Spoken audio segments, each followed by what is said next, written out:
Welcome back to Bear With Me. The Boston Bruins are 2-2-0, and that is good enough for technically second in the Atlantic.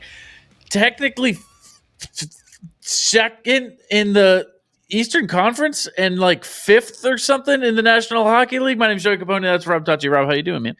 I'm okay. That I didn't care for that loss. I don't want to go too far here, but I don't like these Florida Panthers characters very much. Rob, take it easy. I know, and I'll walk it back, but this is a family show. We can't be talking like that. That hurt. That one hurt. Yeah, it did. So we're coming off of the Bruins losing 4-3 to the Florida Panthers. Seemingly, the Bruins will only be losing to Florida this season, and Florida will only be winning against Boston. So it's better for us than it is for them. So we're going to go 78-4. Yep. But they're only going to go in 4-78. No overtime games. Checkmate. What you're saying is it is perfectly logical to extrapolate this 4-game sample over the course of 82. Math is whatever we want it to be. And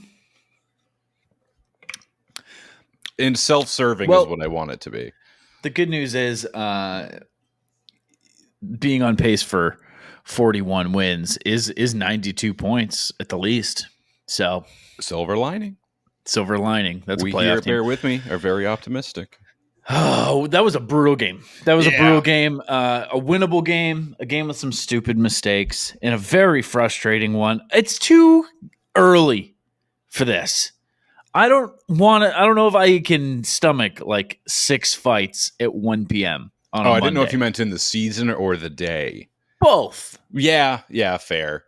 Yeah, both. Game 4 and it being 1 p.m. It's like, this is a lot, fellas. This is a lot. Yeah, the matinee games are very weird. They're always weird. Did you see they have, I think, 17 matinee games? 17! Which means we still have 15 left. Whoa. Unbelievable. And we're on the verge of our first West Coast trip. So the next games are 3 games are at 9:30, 9. And 8:45 p.m. as a start time in Nashville. What? That's not when hockey games start. Who made the schedule this year? I think it was Mike.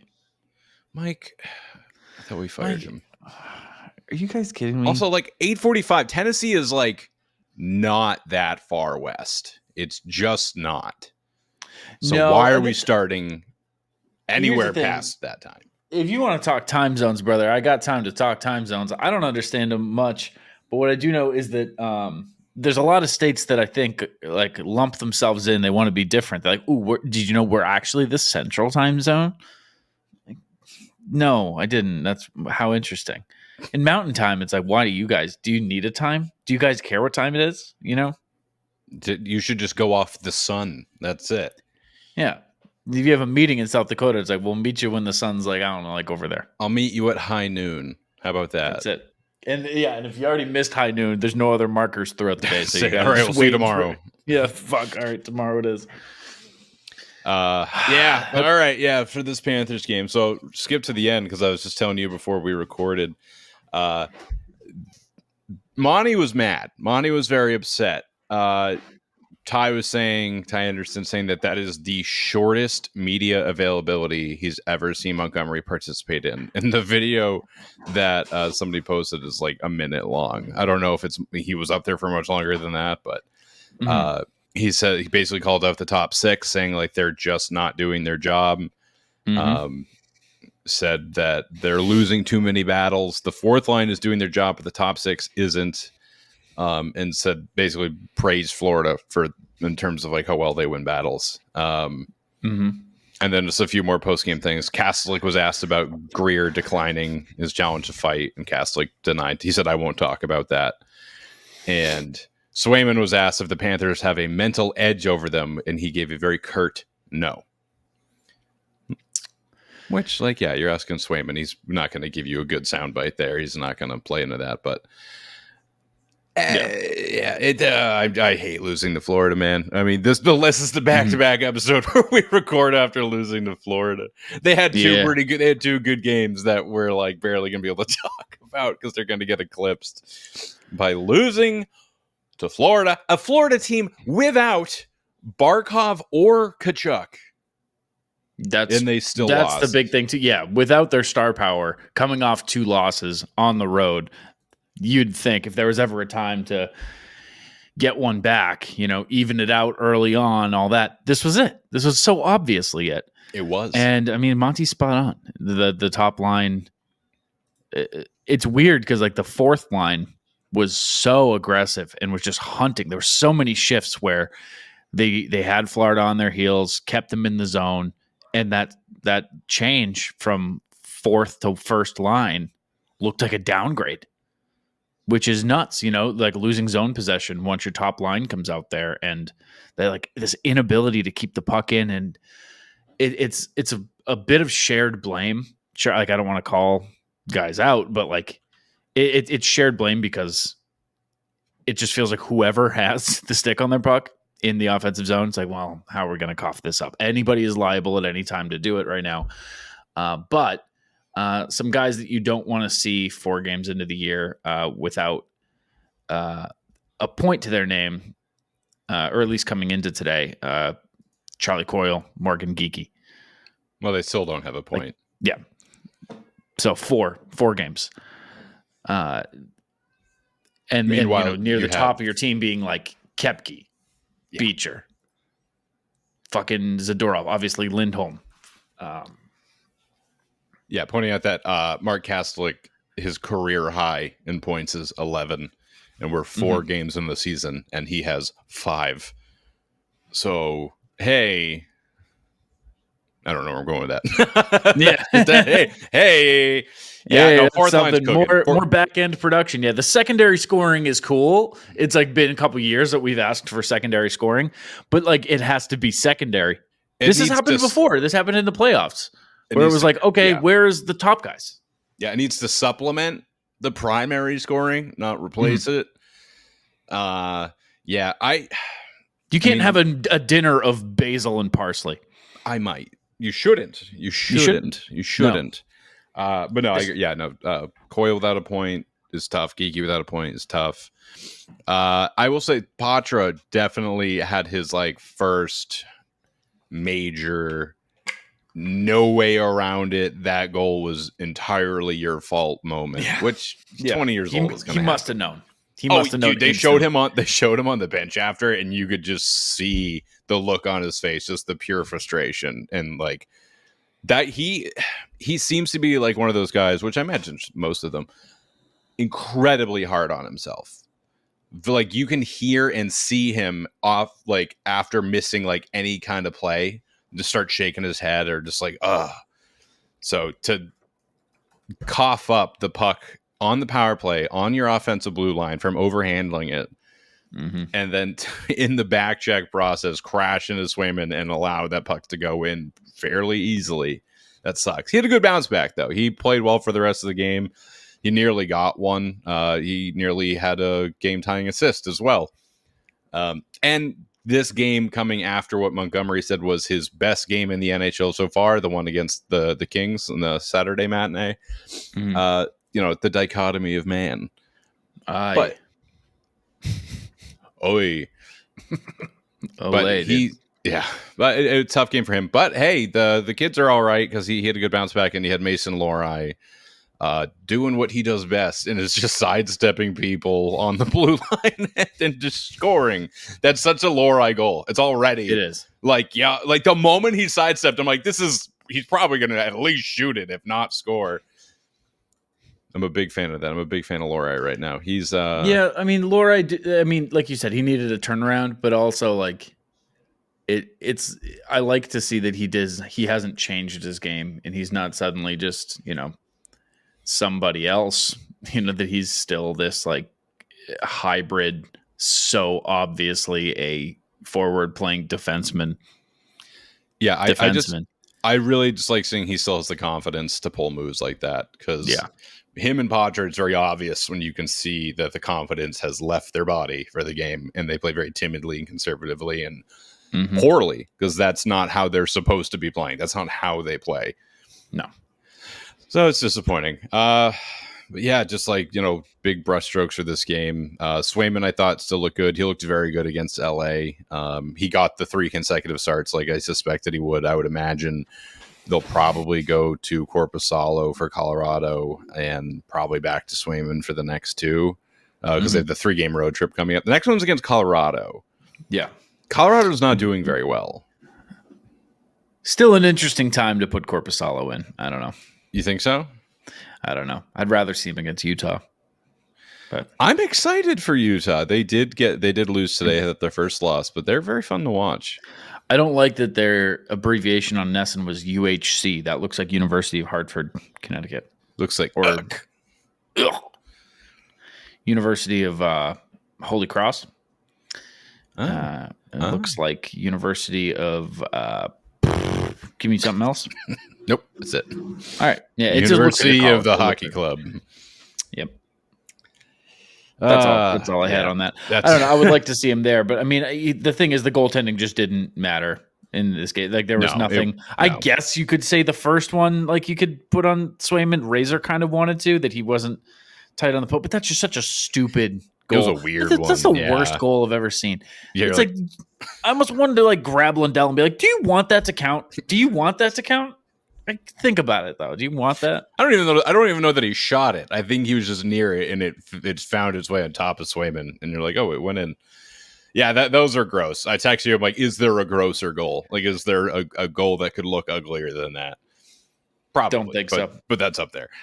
Yeah, that's and I agree. There was honestly, even the first like 10 minutes of this game felt like a different game entirely. Yeah, which usually happens with games like this. It's like you have like a very unhinged opening period, and then it's so unsustainable that everybody kind of has to cool down a little bit.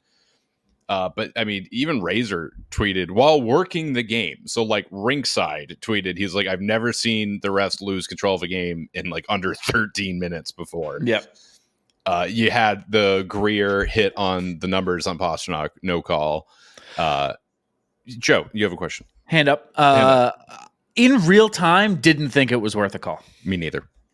After the fact, the more I've watched the replay, and because you know what the fallout is, and like you have the benefit of hindsight, it looks like such an obvious call. But like, here's the quote, like from a Bruins fan. Like in the moment, I wasn't screaming for a call. It was only after the fact. I was just scared. That too. Pasta was down for a while. Was worried about that. Didn't know what had happened. But it's one of those things where it's like that collision does happen. It didn't look crazy hard. It's more the fact that he fell into Boquist's knee than anything else. But because you don't get the call there, and because you don't get a clean fight a minute later, it's like, oh, this is going to stay this way. This is going to be a slop fest for quite a bit. And it was. It was. There was all the drama with that. And immediately you had Schmidt going after, I'm thinking of a different play now. So this was Pastrnak had the late hit on somebody, and they called it, and like it was a late hit. Like it was like when it happened, my brain was like, they're calling that. Like that's going to be a penalty. That's a penalty. It's not great. That's like in the playoffs that goes, but that's a regular season penalty for sure. Did they think? Did Pasta think like they owe me one? I'm just gonna get in a little shot here. That was clearly a frustration hit. He was. It's say what you will about David Pastrnak. That dude loves to throw the body. Like he is not shy about hitting people. Like especially late in this game. Mm-hmm. Like when like the forecheck got really heavy. Like you're down a goal in the last 10 minutes. Like he's not shy about it. But yeah, he definitely felt like he's like, look, you give me one borderline hit and then we're good. And then they called a penalty on it. Yeah. And then Marchand decided now is the time. when Schmidt was going after Pasternak, and then they did the old peekaboo move where Brad Marchand just appeared from behind David Pasternak, airborne, gloves already off. I thought he was just going to tackle him. I thought he was just going to hug him to the ground. One of my favorite things is when the fight goes to the ground too soon, and then the other one, in this case, Marchand, like picks the guy up. He's like, no, I'm not done with you yet, and I can't hit you if you're on the ground. So up you go. This is a good captain. Just a good captain right there. That was a crazy decision, though. Marchand let his emotions get the best of him a couple times tonight. Yeah, but that's fine. That's what it looks like with Marchand now. That's like 2024 Marchand losing control is like just sticking up for your teammate doing a little too much. It's not, I'm going to put my elbow inside of your brain. Yeah, we're dropping the gloves at the end of the game when there's already like a delayed penalty against you while you're down by 1 with the net empty and you really need a retaliation call, not the exact opposite and get an instigator double minor. But neither here nor there. I will say, so we played Florida twice now, both very contentious games. Sure. I would have expected / just wanted Zadorov to have been a bit more involved in the extracurriculars. Is he on the ice for them though? Or are you just wishing that like I'm not really trying to knock him. I'm not saying like he's not doing his job. It's like that's when I want to see the big guy. That's when I want to see him like, I must break you, and just like. So this is more of a wish than like a knock on him. No, because in the first game, he did exchange words with Tkachuk, because I forget the order of events here, but it was Tkachuk and Pasternak were talking, and Tkachuk and Zadorov were talking.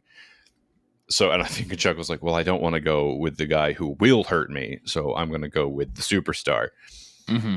But yeah, no, I just really I still feel like we haven't seen the big bad Zadorov yet. Like, he's had a few very, very solid hits. Like the hits that are like, when you are that big and you hit somebody square, it's going to look very big. Yeah. But the way that like Charlie McAvoy will a few times a season catch someone in open ice and just delete them, I'm looking for that kind of hit from Zadorov where it's going to be even greater, because he has like 50 pounds on McAvoy, half a foot. It's going to be good. But no, just, it's part of the fun of being a Bruins fan is you want all the big hits and all the big fights. And we got the big guy, and I want to try out the new toy. So I haven't seen it yet. He looks good. He does. Although, I'm like, yeah, he's solid. I'm not like wowed, but I don't think I need to be. Like, I think that's fine with defensemen. I think for the most part, you just want them to do their job. Like the first game, it was really easy to point out like every single defenseman had a gross play in their own end, like in front of their own net, a soft play. And I don't think that's the case at all. I think like Lohrei had a terrible game. I think it was the Panthers game that we. It was. Yeah. He's looked better. And for sure, there's nobody else on the back end that I want to like criticize, especially from Hampus, maybe. Hampus plays sometimes like, slow. And I don't know what he's doing sometimes. There are times where he has the puck on his stick where I'm like, brother, we're in the middle of a game. I don't know if it's the Eastern European relaxation, like we'll get there when we get there thing. The whole like, Americans walk fast when they're on vacation. You know what I mean? The whole like you can spot an American because they walk fast. Yep. That's what it feels like. It's like, Brother Bear, we gotta go. We gotta go somewhere. There's been times where I've looked at him and I'm like, was there a stoppage? It's like he doesn't look like he's moving. He was -2 this game. Is 1 point on the season.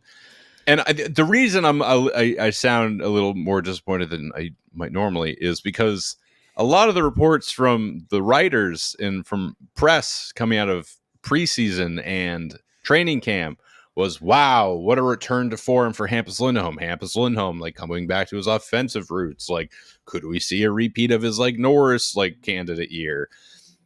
And 4 games in, no, we're not. We definitely aren't. He is more willing to shoot the puck. He has definitely let it fly from the blue line a few times, which is one of them went in and then it got waved off. to the dismay of Jack Edwards, which we will get into. So that it's on the back end. I think out of everybody, I want a little bit more out of Hampus. Chuck's Chuck. Peak's been looking very good. Peak. I was about to bring him up, actually. He moves. He was very mobile this game. Great work on the line. Couple of great keep-ins. Like just stronger on the puck than he looked like at the end of last year. Yeah, I totally agree. And Carlo getting the goal. Carlos Carlo, I really like him. I believe we both do. The back end's pretty good. Pretty solid so far. And you imagine that's only going to look better as the games mean more. Everybody talks about how this team is like physically built to be a postseason team. Yes. And that's totally correct. But it's also a late season team. When the games do mean more. Hopefully the games aren't meaning a whole lot to the Bruins at the end of the season. Hopefully they're like, in a secure spot. But, to the teams that are biting and clawing their way, like the Bruins are not going to be an easy obstacle to get through because of how they're built on the back end. But yes, the front line scoring right now and just some of those dumb mistakes. Everybody has, look, Patra's 11 years old. Like that goal, like totally willing to be like, yeah, it's going to happen. Better now than May. And somebody like, I don't know. I guess you want to. I'll put that one on Swayman. That first one on Swayman. Those happen. Those happen every now and again. A lot of time off the ice. So like I can give those away. It's just there's so many little bounces here in this game where we would be talking so much differently. Like that Pastrnak rebound that he very nearly put in. Patra almost had one near the end. Pastrnak broke the crossbar on a one-timer. And then that stupid ass first goal from Lindell. So like you flip the script a little bit, a couple bounces here and there, and you win this game. You just hope that the Florida Panthers are not a team that you need lucky bounces without their superstars to beat. So I'll go so far as to say, had there been a bounce or two the other way and they win this game, I still would have been like, ugh, man, like you shouldn't have to claw your way through a Barkov-less, Tkachuk-less Florida Panthers team. This is the team that you were, I would argue, Rob, like built in direct response to. It feels that way, doesn't it? 100%. It feels that like the Panthers beat you twice in a row. Yeah. And you're like, you know what? We're going to get bigger to fuck you up. We're going to get stronger on the back end to fuck you up. And we're going to build an impenetrable wall of 6'5" men in front of our net to fuck you all. Like that was it. It's like, there's 30 other that'll take care of itself. If we can learn to be the one team that constantly gets us, then it stands to reason that we'll get ours against basically everybody else. Yeah. We'll deal with Carolina in the second round. We're really focused on Florida right now. So one opponent at a time. Speaking of one opponent at a time, I have come to love the idea of me against the numbers. On Prize Picks. Expand. On Prize Picks. He's got it. You can now win up to 100 times your money on Prize Picks with as little as 4 correct picks. Hey, sign up today. Get $50 instantly when you play $5. You don't even need to win to receive the $50 bonus. It's guaranteed.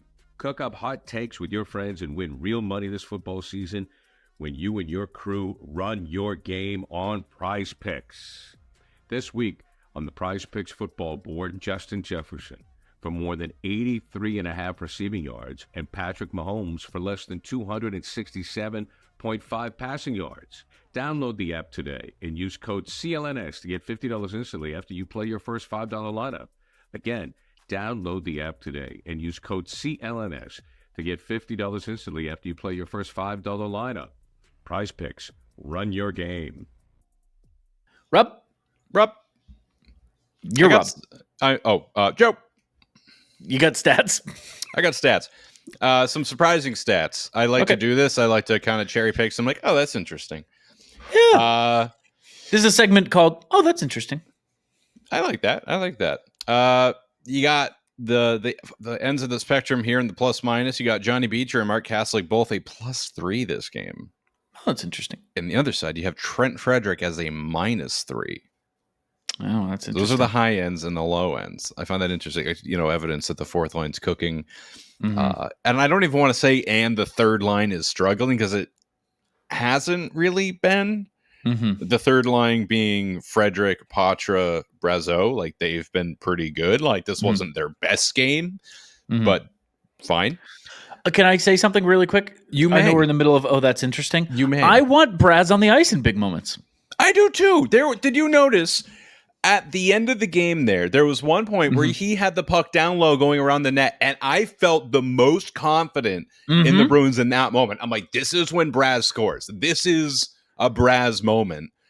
Just like, oh shit, Braz scored. Wow. Like, there were that whole shift. There was a couple moments, like just a great keep-in, a good pass, good board battle, and then, like you said, when he had the puck behind the net, that's really when it hit me, is when I was like, wow, I feel really, really confident in Justin Brazeau with the puck right now, or at least in the offensive zone. I want him out there in big moments, which is crazy.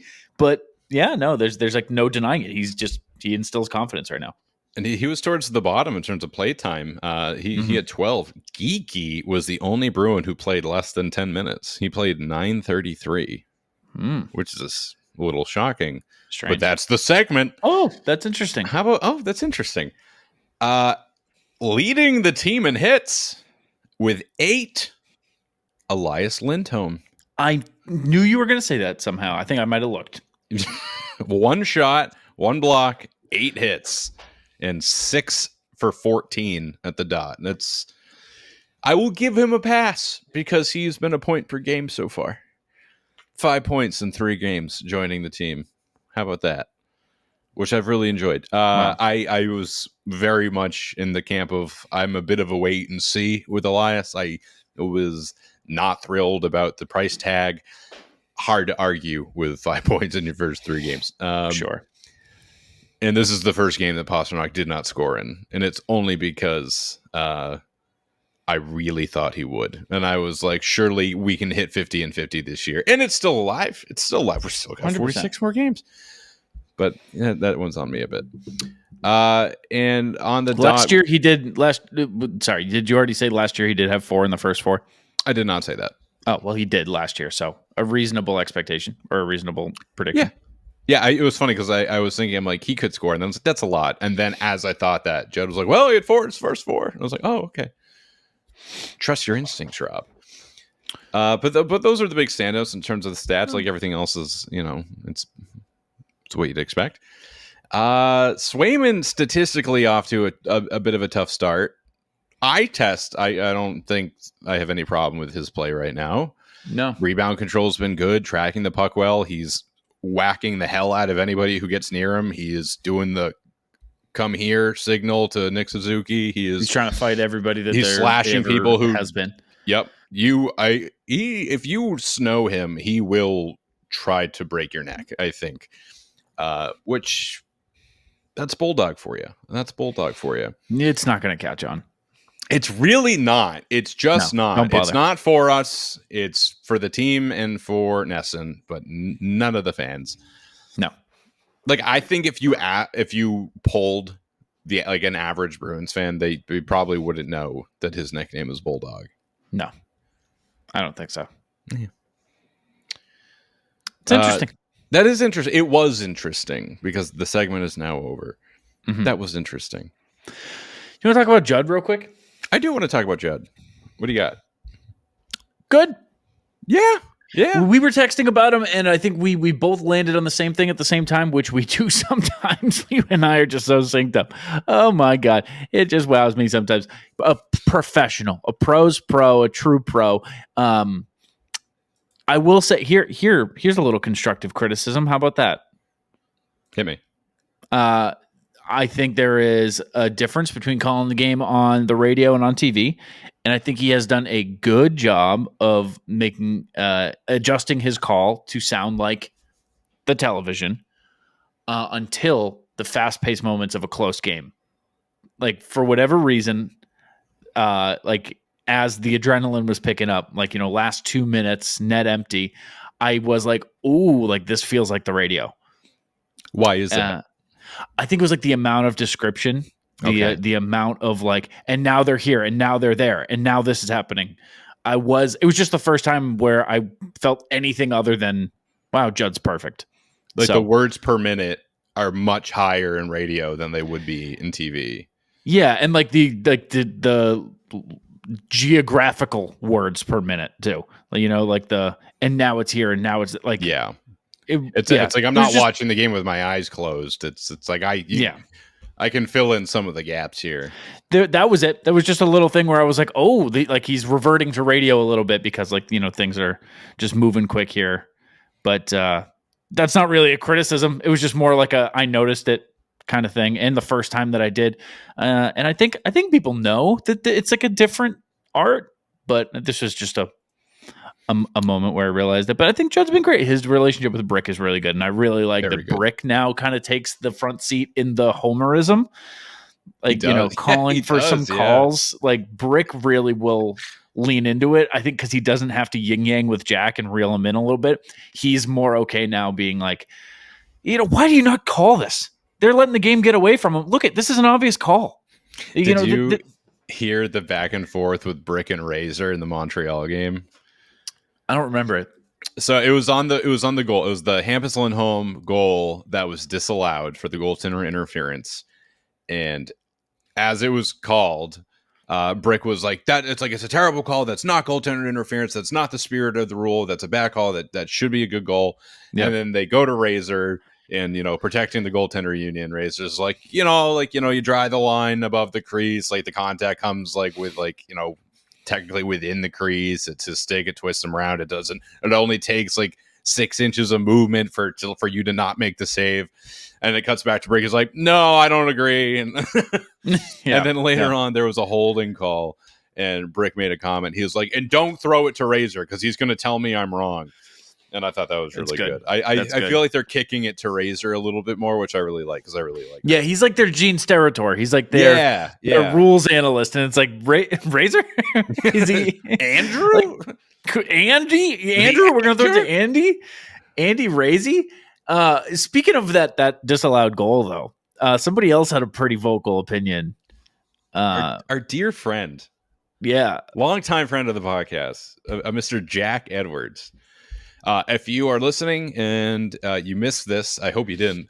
After that call happened, Jack went to the one place that the one bastion of complaining about refereeing against the Bruins that you can go without being criticized, and that is the Boston Bruins subreddit, the best echo chamber we have in the Bruins fandom. And the best part about it for me is that he typed it exactly how he would have called it. So he said, please read. First of all, it's titled, I am screaming again, period. Not I'm screaming again, because of course we know this is a continuation, even in retirement. It says, so Primo thrusts off his line and Brazo goes inside ice. If you draw a line to the sky from the crease, the contact comes outside the crease. Next goal, Montreal is going to appeal that a Bruin had a garlic garnish on his pregame, and Primo couldn't do his job because of the Bruins' bad breath. All caps. And Montreal gets another call because Zadorov did his job. Oh, just so good. Just chef's kiss. I need Jack Edwards to join Bruins Twitter so badly. I just need him to just do exactly that. Because, like the calls, he didn't have to think about them. He just opened his heart and they emerged. And all he has to do now is type them and say them. And it would be awesome. It would be so good. Especially because there's so many people out there who are like, thank God we don't have to listen to Jack anymore. Wrong. You have to read Jack now. Even worse. You have to put in more effort. Somebody quote tweeted your tweet. And I can't find it right now. They referred to Jack as Satan's soldier. Guys, on Canadian Thanksgiving, I am thankful that I never have to hear one of Satan's greatest soldiers on live television ever again.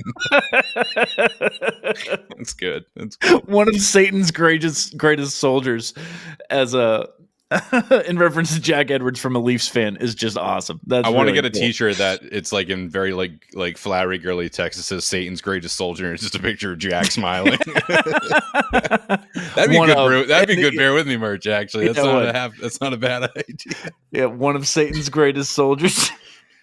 Really cement that he won't come on the show. What did you call me? We didn't say it. We echoed it. It's different. No. We appropriated it for our own means. Like, we appropriated it on your behalf. You're welcome. But no, Jack, we're leaning into it for you. I'm surprised that didn't get more attention. I didn't see it till the day after, and it was like somebody posted on Instagram, and I was like, how did I miss this? Like, I'm not as involved in the Bruins subreddit as I once was, but which is probably for the best. It's absolutely for the best. It's no one should be on Reddit at any point. Coming from someone who's on Reddit every day for the past decade, you just shouldn't do it. There's nothing there for anybody. Not worth it. Just not. There's a few things that I want to talk about outside of this Panthers game. Sure. I want to go Is it kind of like the last things that we have though? What do you mean? Like for the show? Would you say this is like near like the end of the line of things that we got? We're approaching. Do we want to sneak in another ad? Is that what you're? I was thinking about sneaking in another ad. Just throw it in. Here, I don't want to be interrupted. Take this. Try this on the size. 'Tis the most wonderful time of the year. Yes, the NBA season, folks. It is the best. Look, the NFL is great. I understand, but if you're looking into star power, celebrity, entertainment, it's the NBA. There's no doubt about it. And my Celtics, I'm looking for them to defend. We need a new dynasty in the NBA. We need one, okay? And I think this Celtic group can do it. I know the Celtic group can do it. And you know who else, from what I understand, is a Celtic fan? Is Hugh Jackman. Yes, Wolverine himself, the greatest showman. Hugh Jackman is a big Celtic fan. And if you're like us and you want to check out the Celtics or maybe any other team that happens to be coming to town to try to knock off the kings of the NBA, the Celtics, make sure you go to Game Time. Download the Game Time app. Now, Game Time, and you can get your Celtics tickets there. It's really easy to do. Game Time has a new feature called Game Time Picks that makes getting tickets to see your favorite teams play live even easier because Game Time Picks filters out the fluff, right, to show you incredible deals and great seats so you don't have to waste time searching through thousands of tickets. Like when I go to my Game Time app, it says Celtics game right there. Boom, pops up, how much the price is. I'm ready to go. It's as simple as that. They have super deals. They're as good as it gets. Check it out on the Game Time app. And again, you know the view of your seats before you buy them. You know what you're getting. And it has the lowest price guarantee, event cancellation protection, job loss protection, and so much more. So, Game Time Picks. Curation makes it easier to save more on concerts, comedy, theater, sports. Oh, speaking of concerts, Coldplay coming to Gillette Stadium in July of 2025. Tickets are already up on Game Time.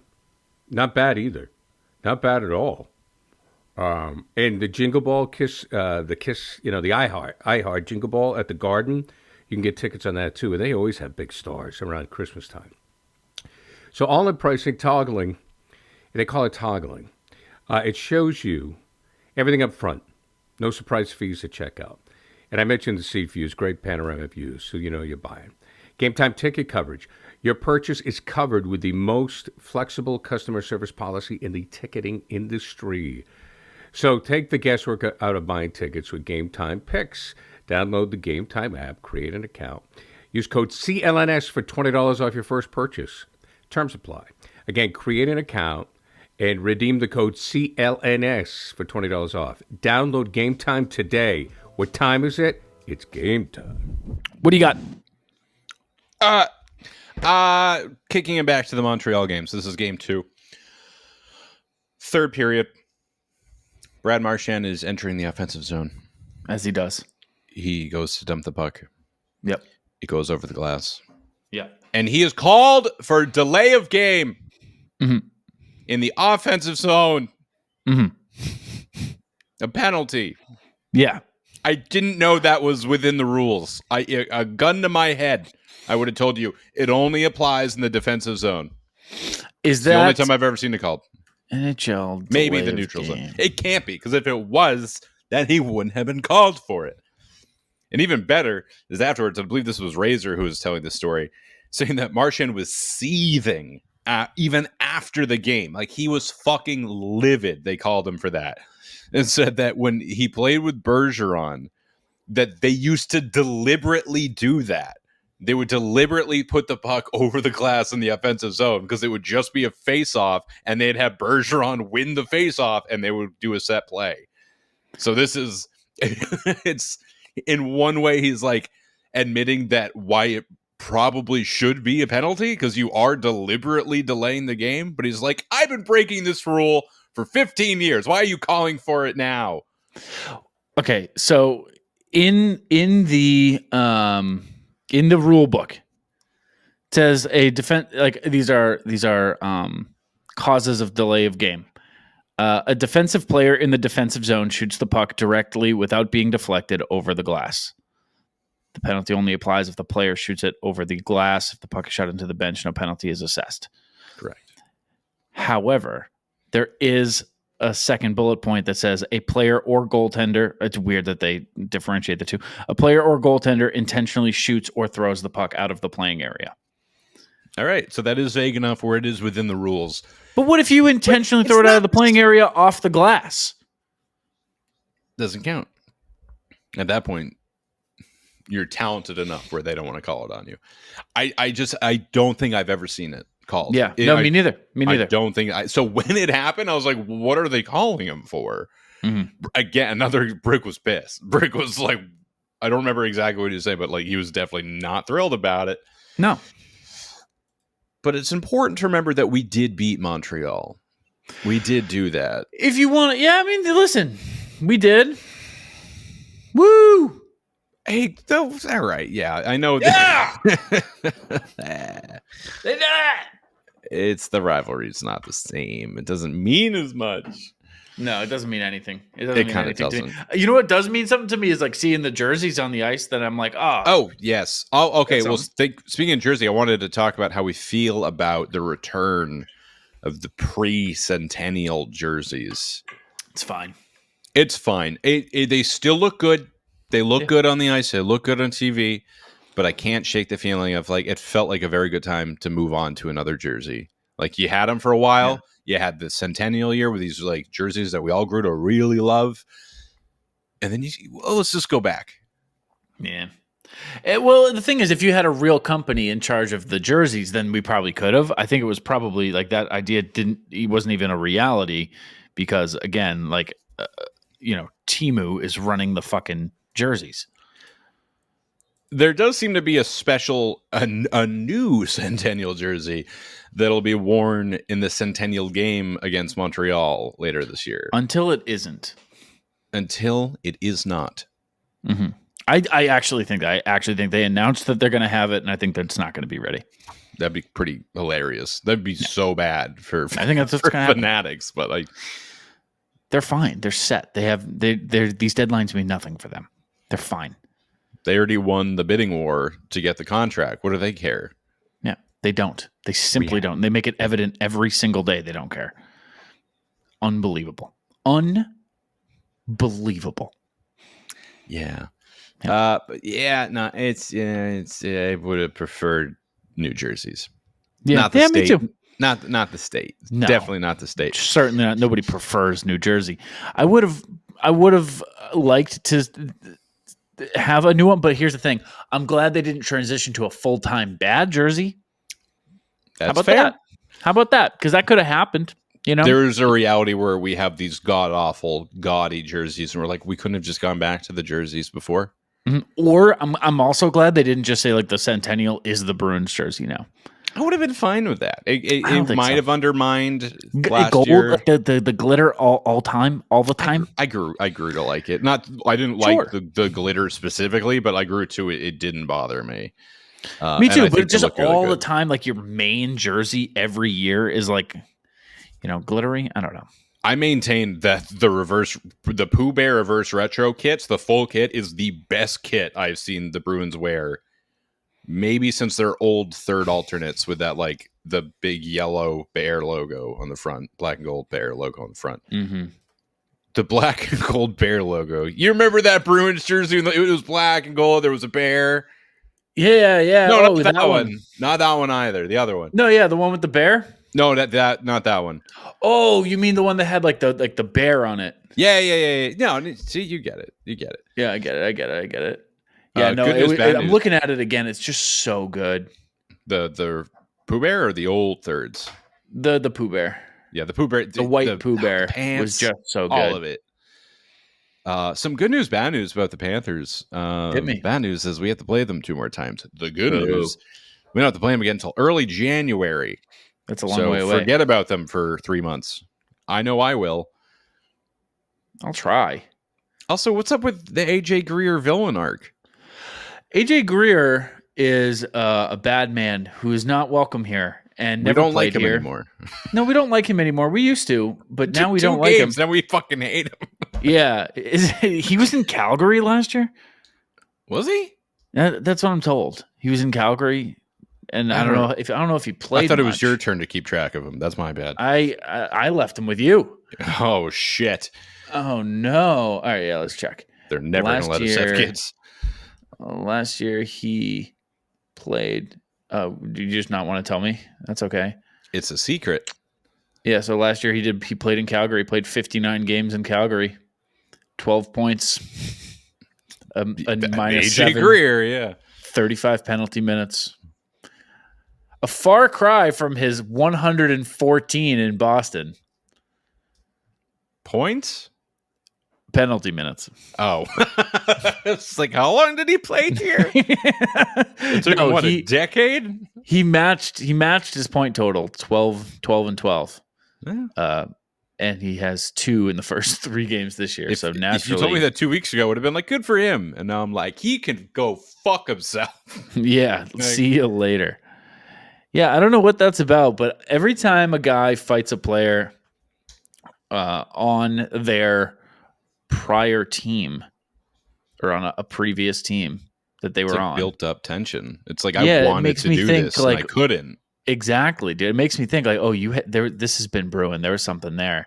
Nice. And brewing, and to do it twice in a week is like, oh, so you fucking hated these guys. I don't know why it doesn't have to be the case. It doesn't even have to be a player that was here when you were here. But now in my head, I'm like, he never wanted to play in Boston. He hated it here. The guys weren't supportive enough of his DJ career or whatever it was. Was he a DJ, EDM artist? He was, right? AJ Greer was the DJ, yes. Yeah, EDM artist. Yeah. Oh, yeah.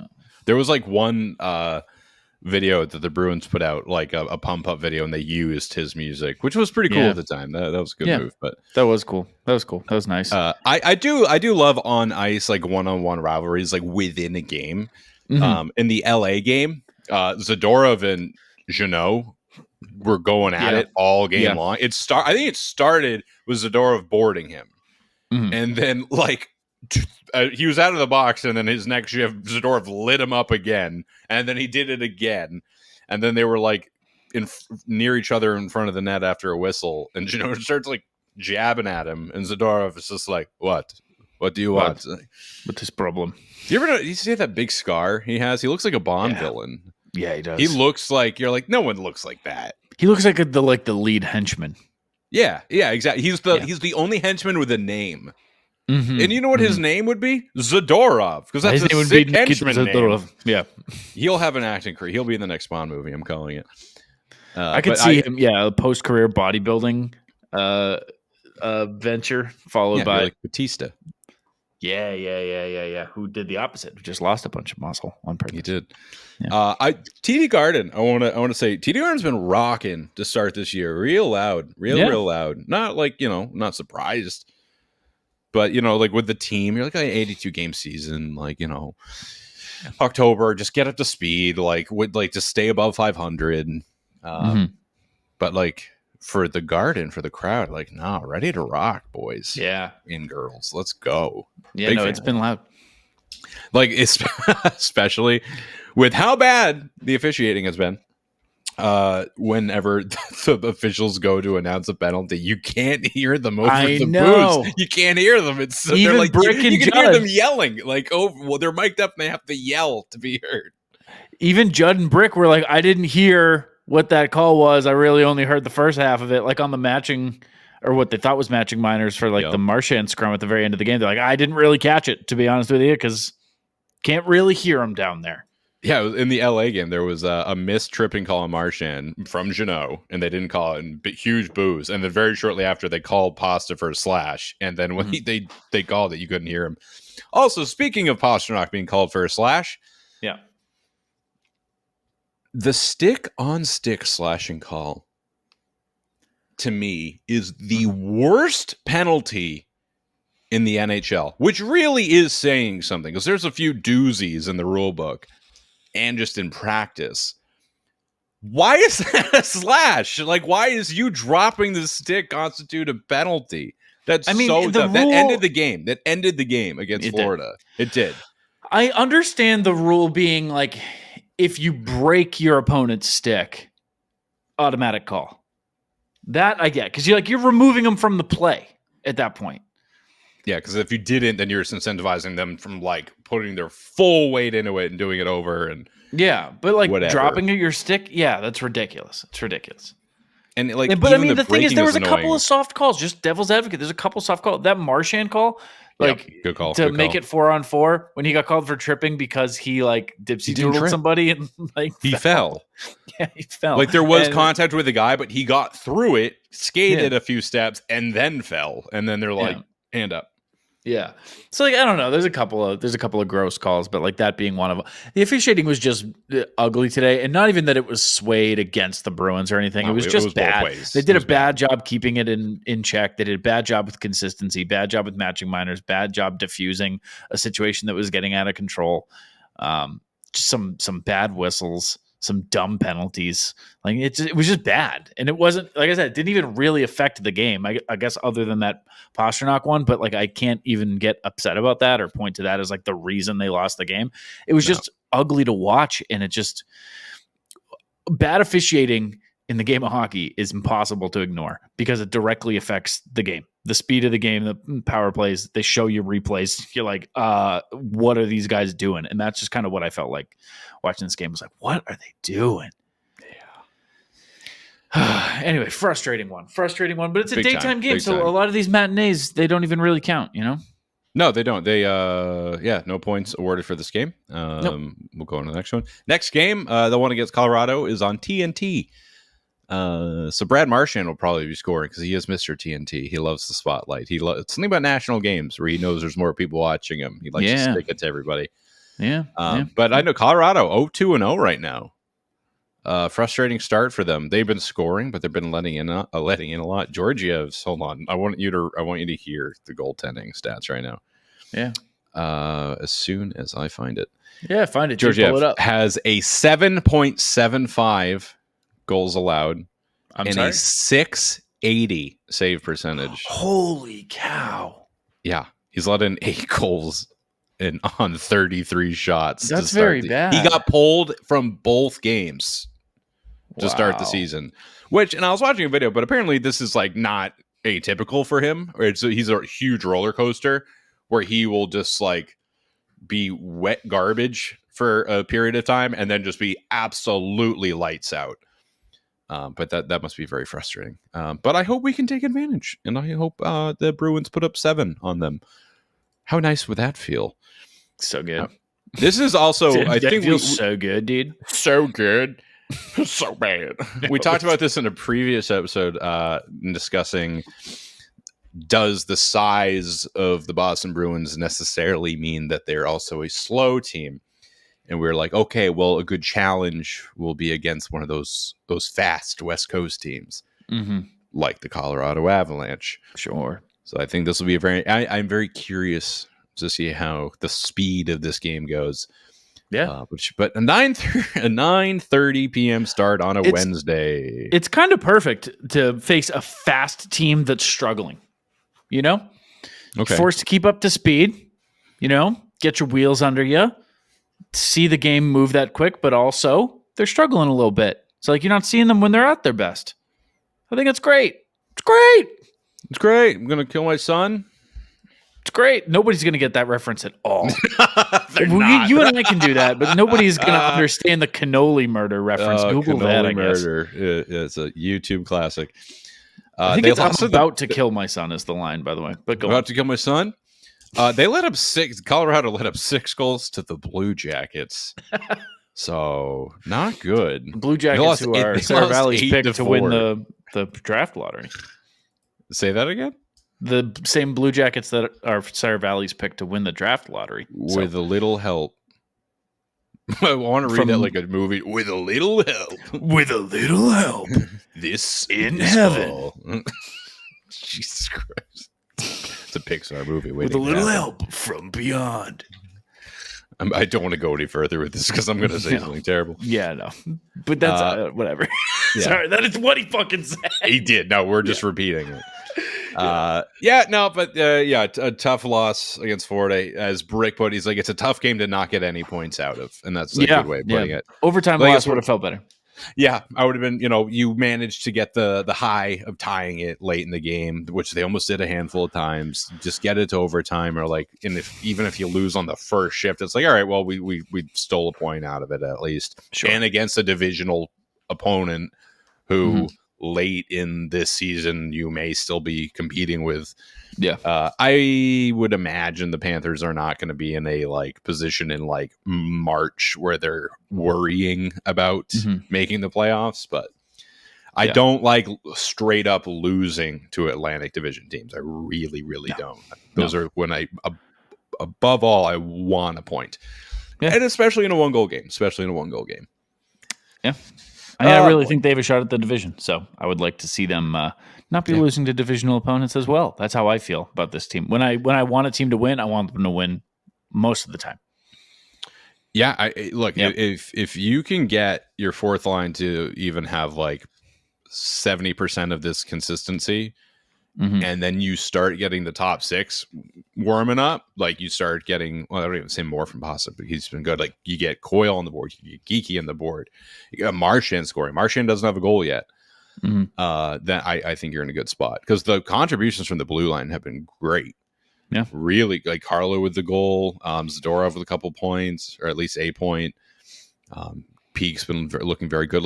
Lorai's offensive instincts are great. So I do think that we're not far away from firing on most cylinders.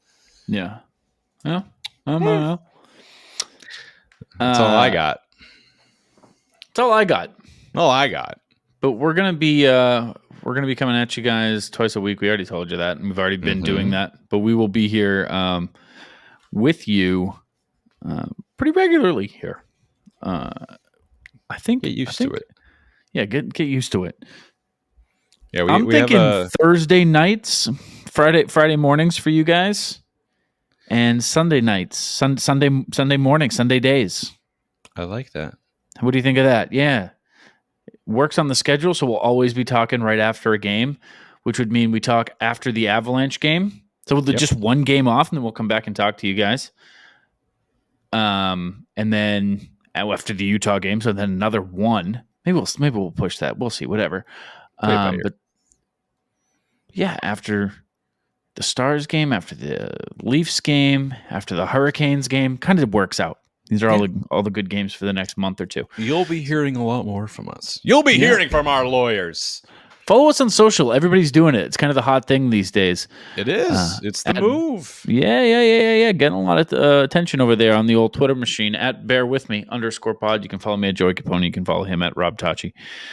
But thank you guys for listening. Thanks for following along. Thanks for just being you.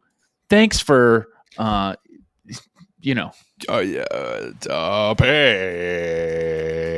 with me. Thanks.